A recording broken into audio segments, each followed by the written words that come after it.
Think about the daily life of a tiny insect on the forest floor. Almost everything around you, spiders, ants, frogs, sees you as a walking snack. When you are a millimeter wide and totally soft, running or hiding are usually your only options for staying alive. But if a hungry ant marches straight toward a bombardier beetle with jaws open for an easy meal, the beetle doesn't run.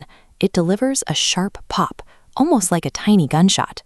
Without moving an inch, the beetle fires a jet of liquid as hot as boiling water directly into the ant's face. The scalding chemical spray scorches and stuns attackers immediately.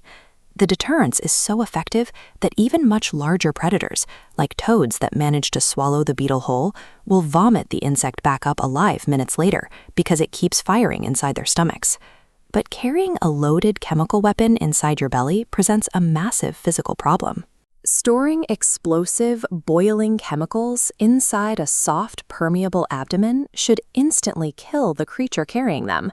To understand how the beetle survives its own artillery, we have to examine its internal anatomy as a piece of precision biological engineering. At the back of the abdomen are two dual-compartment glands.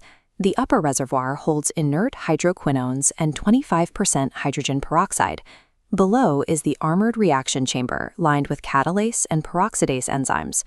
Between them, a one-way valve keeps them completely isolated. When a predator attacks, the beetle flexes muscles surrounding the upper reservoir. That pressure violently squeezes the fuel mixture directly through the one-way valve and into the hardened lower chamber. The instant the fuel hits those waiting enzymes, they rip the hydrogen peroxide apart into pure oxygen gas and turn hydroquinones into caustic irritants.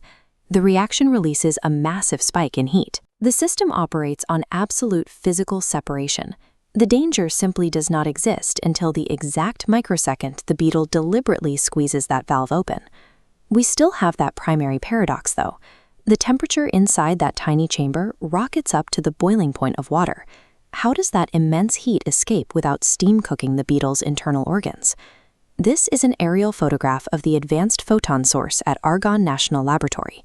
It took intense synchrotron X-ray beams at facilities like this for researchers to finally film inside a living, firing beetle in 2015. What the researchers captured was an incredible mechanical trick. The scalding spray is not one continuous pour. It is a rapid-fire sequence of hundreds of separate microexplosions happening every single second. The explosion's pressure spike slams the valve shut, shooting vapor out the back. As pressure drops, the valve snaps open, drawing in cool fuel to lower the temperature.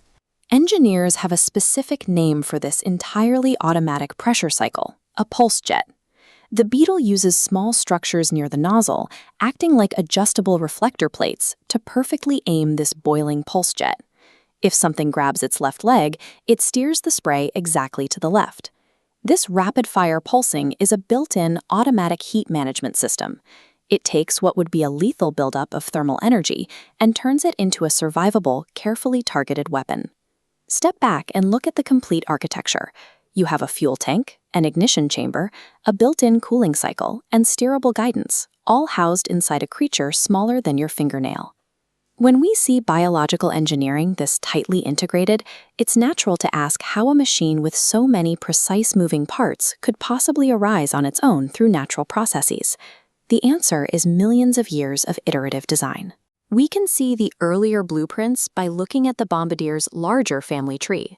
Its ancient ancestors possessed simple glands that oozed mild, bad-smelling chemicals to deter predators, long before the system became explosive. Over deep stretches of time, relentless environmental pressures forced incremental upgrades. Beetles that could store slightly more concentrated chemicals survived longer. A thicker chamber wall offered a survival advantage. The enzymes grew sharper, and the sealing valve slowly refined its shape. This is a modern rocket launching from a pad. The smartest safety protocol we use in modern aerospace engineering is keeping reactive fuel and catalysts perfectly isolated until the exact moment of ignition. The bombardier beetle runs on those exact same principles.